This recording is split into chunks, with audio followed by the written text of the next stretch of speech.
Hello everyone, welcome to Andromeda classes. Today we'll be studying zinc sulfide crystal structure. अब देखिए जो zinc sulphide crystal structure है, this is a molecular structure. अभी तक जितने भी स्ट्रक्चर्स आप पढ़े थे दोज वर एटॉमिक स्ट्रक्चर्स. ठीक है, सो फर्स्ट पॉइंट इसके रिगार्डिंग क्या लिखा गया है, देखिए zinc sulphide crystal structure is similar to diamond cubic crystal structure.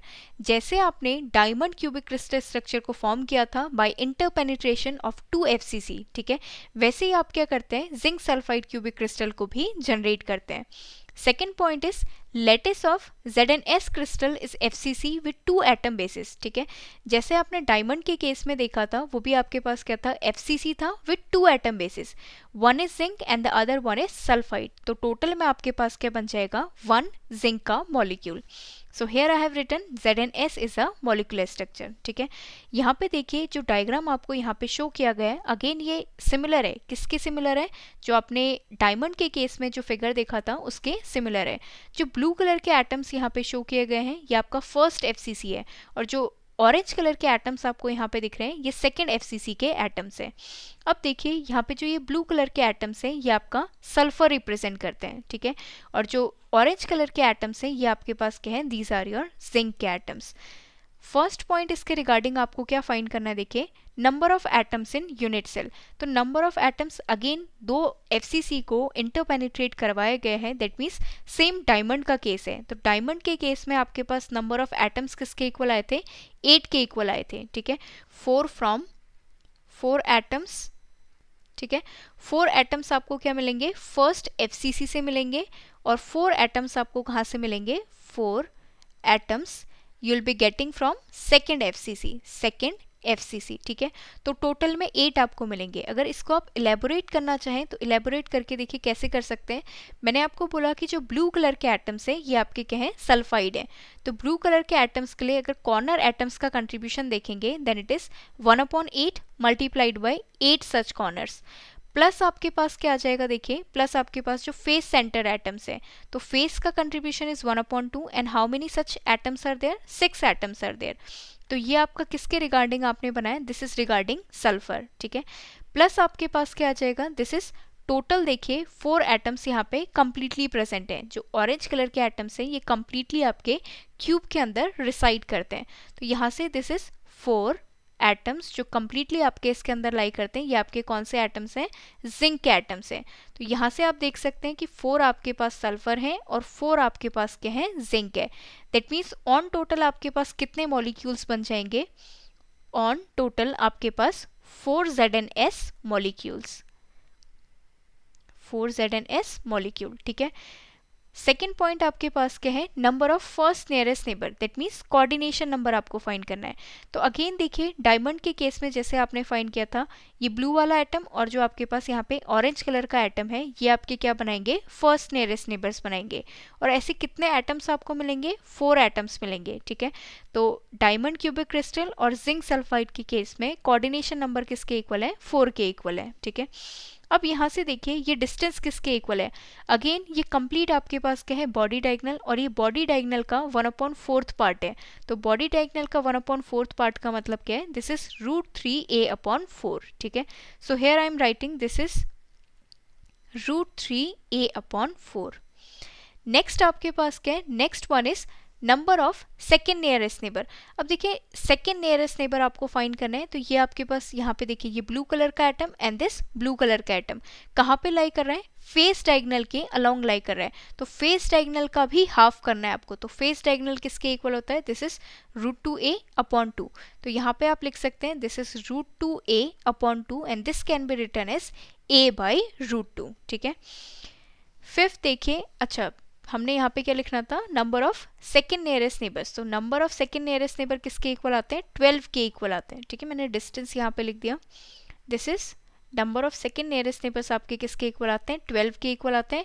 And at a distance this is √2a/2 which is equal to a/√2 के equal है. ठीक है, सिक्स्थ पॉइंट आपके पास क्या है, number of third nearest neighbour. तो diamond के केस में भी थर्ड नियरेस्ट नेबर्स आपके पास 12 थे. तो यहाँ पे भी आपके पास थर्ड नियरेस्ट नेबर कितने बनेंगे, 12 बनेंगे. और किस डिस्टेंस पे बनेंगे, इस एटम और इस एटम के बीच के जो आपके जो डिस्टेंस निकल के आएगी, this is a √11/4, that means a √11/4 distance पे अगर आप मूव करते हैं किसी रेफरेंस एटम्स में तो आपको 12 एटम्स मिलेंगे, ठीक है।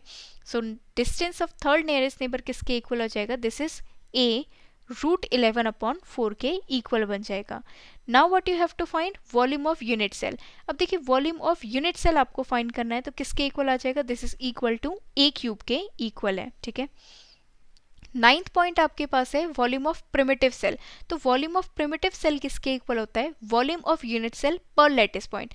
तो डायमंड के केस में देखिए आपके पास 8 एटम्स थे और यहाँ पे भी आपके पास कितने एटम्स हैं, 8 एटम्स, 8 एटम्स आपके पास हैं, ठीक है।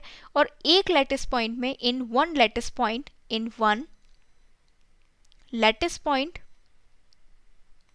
देयर आर 2 एटम्स, ठीक है। 2 एटम्स होते हैं आपके एक लैटिस पॉइंट में। तो यहाँ से आप क्या कर सकते हैं, 8 को जब आप 2 से डिवाइड करेंगे तो आपके पास क्या आ जाएंगे, 4 lattice points. So these are 4 lattice points, ठीक है। तो यहाँ पे देखिए आपको क्या गिवन है, वॉल्यूम ऑफ यूनिट सेल। तो यूनिट सेल का वॉल्यूम किसके इक्वल है, this is equal to a³ पर लैटिस पॉइंट। तो कितने लैटिस पॉइंट्स हैं आपके पास, 4 लैटिस पॉइंट्स हैं, ठीक है। 10th पॉइंट आपके पास क्या है, मॉलिक्यूलर डेंसिटी। देखिए अभी तक हम एटॉमिक डेंसिटी फाइंड करे थे बिकॉज हम एटॉमिक स्ट्रक्चर फाइंड करे थे। अब ज़्यादा जो इन्फॉर्मेटिव आपके पास रहेगा that will be molecular density. तो मॉलिक्यूलर डेंसिटी किसके इक्वल होता है, number of molecules upon volume of unit cell.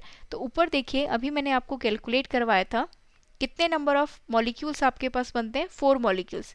यहाँ से आपके पास बन गए थे 4 जिंक सल्फाइड के मॉलिक्यूल्स। तो कितने मॉलिक्यूल्स आप लिखेंगे यहाँ पे, 4 मॉलिक्यूल्स अपॉन आपके पास क्या आ जाएगा, वॉल्यूम ऑफ यूनिट सेल। और वॉल्यूम ऑफ यूनिट सेल किसके इक्वल है, a³ के इक्वल है, ठीक है। अब देखिए अब आपको क्या फाइंड करना है, अब मोस्ट इंपॉर्टेंट थिंग जो जिंक सल्फाइड के क्रिस्टल में चेंज होगा, मीन्स डायमंड और जिंक सल्फाइड के केस में जहाँ पे चेंज आता है वो पॉइंट आपके पास आ गया है। तो 11th पॉइंट आपके पास है एटॉमिक पैकिंग फ्रैक्शन। अब देखिए जब आप एटॉमिक पैकिंग फ्रैक्शन फाइंड करते हैं तो आप एटम्स का क्या लेते हैं, रेडियस लेते हैं, बिकॉज रेडियस की ज़रूरत पड़ती है आपको वॉल्यूम फाइंड करने के लिए। अब यहाँ पे मुझे सोच के बताइए कि क्या जिंक और सल्फाइड के केस में जो आपका रेडियस बनेगा, मीन्स जो आपके एटम्स होंगे, क्या उनका रेडियस इक्वल बनेगा, तो इक्वल नहीं बनता है, ठीक है। जिंक का रेडियस अलग होगा और सल्फाइड का रेडियस क्या होगा, डिफरेंट होगा। अब यहाँ पे देखिए जो गिवन फिगर्स आपके पास थे, यहाँ पे ये आपके पास क्या था, this was your zinc, this was your sulphide, ठीक है, ये आपके पास सल्फाइड था। और जो आपके इसके अंदर प्रेजेंट है ये आपके पास क्या थे, जिंक थे। तो ये आपके पास क्या है, जिंक है। तो दोनों के बीच में मीन्स जो दोनों का रेडियस बनेगा, जिंक के एटम का radius as well as sulphur के एटम का जो रेडियस बनेगा दैट विल बी डिफरेंट, ठीक है। और इन दोनों के बीच में आप रिलेशन क्या लिख सकते हैं, अब यहाँ पे देखिए रिलेशन किस तरीके से लिखा जाएगा। ये ब्लू कलर का एटम आपका कौन सा है, दिस इज योर सल्फर, और जो ऑरेंज कलर का एटम है ये आपके पास क्या है, जिंक है। सो here I am writing radius of sulphur plus radius of zinc. तो इन दोनों का रेडियस अगर आप टोटल करते हैं तो ये किसके इक्वल आ जाएगा, दिस इज √3a/4 के इक्वल आ जाएगा, ठीक है। अभी तक आप डायरेक्टली इसको क्या लिख देते थे, 2r लिखते थे, बिकॉज आपके पास same type of atoms present होते थे। लेकिन इस केस में आपके पास सेम एटम्स प्रेजेंट नहीं है, एक आपके पास जिंक है और एक आपके पास क्या है, सल्फाइड है। तो दोनों का रेडियस आप सेपरेटली यहाँ पे मेंशन करेंगे, ठीक है। तो दोनों के बीच में a और r के बीच में यहाँ पे क्या रिलेशन आप पुट करेंगे, that radius of sulphur plus radius of zinc is equal to √3a/4 के इक्वल है, ठीक है। तो एटॉमिक पैकिंग फ्रैक्शन देखिए, एटॉमिक पैकिंग फ्रैक्शन में देखिए 4 आपके पास क्या मिलते हैं, 4 आपको जिंक मिलते हैं और 4 आपके पास क्या मिलते हैं, सल्फाइड मिलते हैं। So 4 multiplied by 4/3 pi r zinc का क्यूब, ठीक है। और प्लस आपके पास क्या बन जाएगा, 4 मल्टीप्लाइड बाई 4/3 पाई आर, और आर रेडियस यहाँ पे किसका है, सल्फर का है, ठीक है। दोनों के बीच में रिलेशन मैंने आपको यहाँ पे मेंशन करवा दिया है और बता भी दिया है कि आपका जो रेडियस है उसका रिलेशन किस तरीके से बनेगा। नाउ देखिए अगर आप इनको सिंप्लीफाई करते हैं तो सिंप्लीफाई करने से ये आपका सेकेंड स्टेप होगा and this will be your third step. अब यहाँ पे देखिए मैंने एक इंपॉर्टेंट पॉइंट यहाँ पे लिखा हुआ है that atomic packing fraction can not be calculated numerically until radius of zinc upon radius of sulphur ratio is not given. तो इसका मतलब ये है कि जब तक क्वेश्चन में या फिर जब तक आपको क्लियरली मेंशन नहीं है कि जिंक और सल्फर के बीच में जो आपको जिंक और सल्फर का अगर रेडियस आपको नहीं मेंशन्ड है तो आप एटॉमिक पैकिंग फ्रैक्शन को डायरेक्टली कैलकुलेट नहीं कर सकते। आप तभी कैलकुलेट कर पाएंगे जब आपको इन दोनों का रेशियो गिवन रहेगा, ठीक है।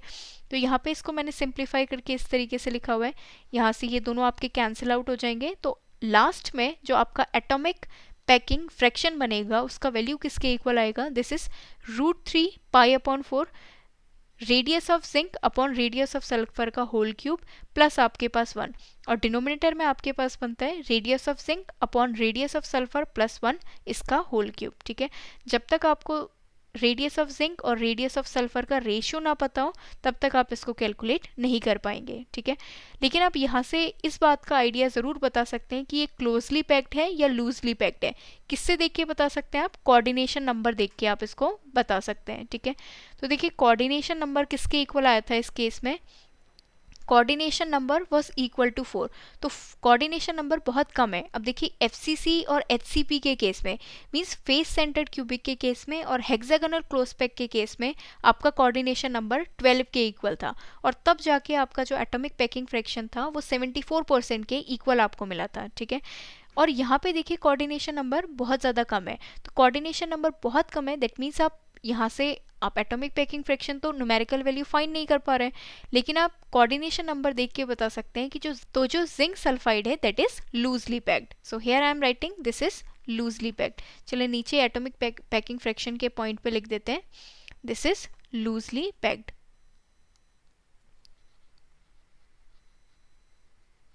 ठीक है। तो यहाँ से आपने लिख दिया कि ये क्या है, लूजली पैक्ड है, और इसका आइडिया आपको कहाँ से मिला, कोऑर्डिनेशन नंबर से मिला। एटॉमिक पैकिंग फ्रैक्शन आप तभी कैलकुलेट कर पाएंगे जब जिंक और सल्फर का रेडियस आपको पता होगा, ठीक है। लेकिन कोऑर्डिनेशन नंबर से आपने इसको बता दिया कि ये क्या है, लूजली पैक्ड है, ठीक है। तो आपका जिंक सल्फाइड भी कंप्लीट होता है। नेक्स्ट हम आने वाली क्लास में NaCl के बारे में पढ़ेंगे। So that's all for today, मिलते हैं अपने नेक्स्ट लेक्चर में। And if you like my video then please like share and subscribe. Thank you.